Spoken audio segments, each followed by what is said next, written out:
Hey guys, I wanted to make a little video because I updated the checklist to like the most recent one with all of our coaches. So I just wanted to go over it and notate a couple changes. So any of the blue is the S1 people, which is Kelly and Nicole, and the coach is the purple, which is Jacqueline, Julie, Jessica. So Nicole, main thing for after S1, just make sure that you are putting your stats in. So you're doing the Allen.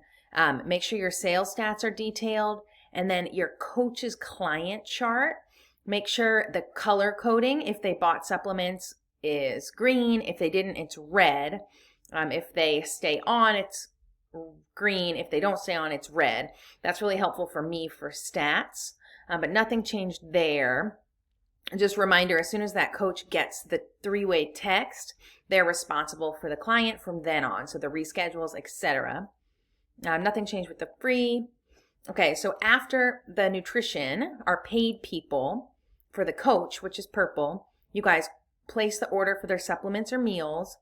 You create the meeting on Zoom, share it to Google Calendar. Make sure you message the client that day in Trainerize. Hey, reminder, these are your meeting times. You can even send the Zoom link if it's recurring and say, save this. You'll send the DocuSign agreement to the client. Make sure to put showed to nutrition on the pay chart. So Nicole, that's for you too. Just put yes because I do the mailing. And then you'll make any changes if you found out they were vegetarian or if they don't have dumbbells, you want to make any adjustments, you'll do that. And then if they bought subs, you'll put it on your chart and remember to mark it red or green for me. And then I will weekly mail them a present. For free, I think it's the same. Just a little less because we don't have the DocuSign agreement. So then this is kind of the newer-ish. So after your conversion meeting for paid, coach will make the DocuSign agreement and put it in templates. So Jessica, this is new. And then I went over this with Jacqueline and Julie, but you guys will make that agreement, copy paste from their old agreement, their name, address, etc., billing, and then put the new stuff in there. So then the other thing is don't just send it to the client right after they say yes. Just wait and to go over it with them in their meeting next week. It's always better to go over the details just in person so they can hear your voice. It doesn't just seem scary writing, no cancellation. You'll also email me that there was an upgrade. And then if you just put their name, I can go in and look at the DocuSign, print out their agreement. So you can just say, hey, Susan upgraded. Then you'll make sure you upgrade your client chart. So always save the old. So let's say it was a 21-day challenger. Save them there and just copy paste their info now to your long term. And then I'll do the pay chart per normal. Make sure their future calls are on Zoom, Google Calendar with the link sent to the client that day. Future program, make sure it's set up to be in Trainerize. And then I'll print the agreement and do all my stuff in blue.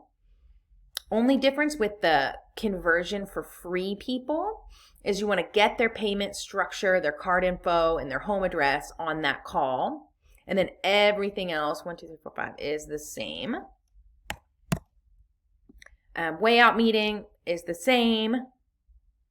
After the one-on-one, just make sure you guys are really taking detailed notes after your one-on-one in the notes section in Trainerize, like the date, what you talked about with the client, so you can look up and keep track of that. And then wait until after you talk to them to make any adjustments to their goals. And then also you'll put any new supplement or meal orders in. It's always better if you put the order in, every one-on-one you want to ask, how is what you're taking now? Do we need to add anything this week? That kind of a thing.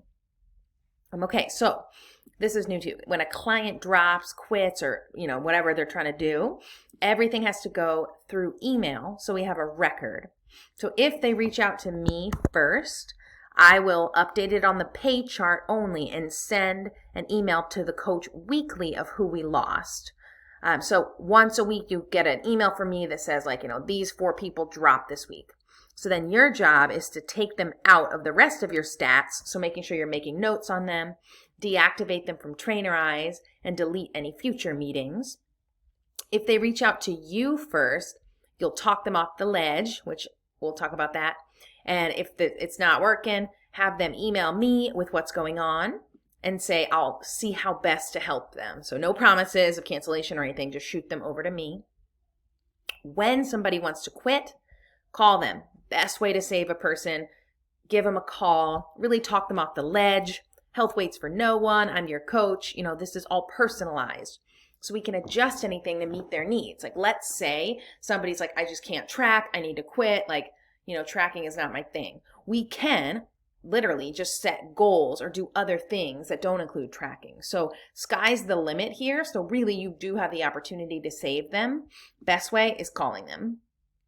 So then the ghoster process is the same. We follow the money. As long as they pay us, keep stalking them the length of their program. If they stop paying, I text them in the group message with the coach. So you'll know the minute they don't pay.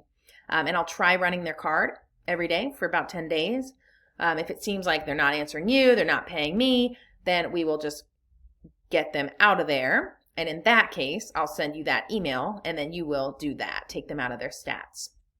So hope that makes sense. Let me know if you guys have any questions on that.